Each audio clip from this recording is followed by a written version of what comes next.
Sapevate che la maionese è una delle salse più conosciute al mondo, ma di cui non si conosce ancora bene l'origine?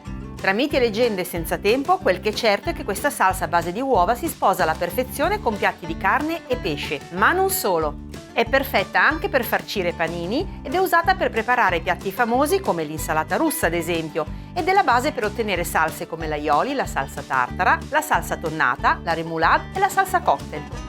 Se vi state chiedendo come preparare una maionese da 10 lode, oggi vi svelo tutto quello che c'è da sapere. La maionese è composta da pochi ingredienti: tuorli, olio di semi di girasole o di arachidi, succo di limone, aceto di vino bianco e sale.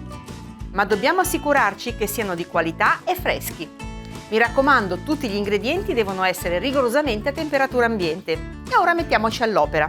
Mettiamo nella ciotola i tuorli, aggiungo il pizzico di sale, l'aceto di vino bianco,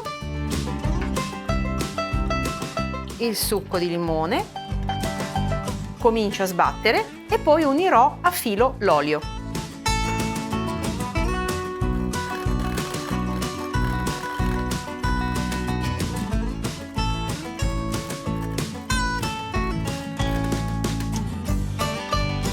Vi consiglio di usare un olio delicato, non di oliva, in quanto tenderebbe a sovrastare il sapore e sarebbe troppo pesante.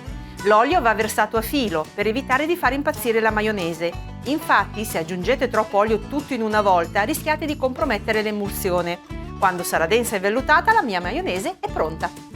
Guardate che bella consistenza la nostra maionese.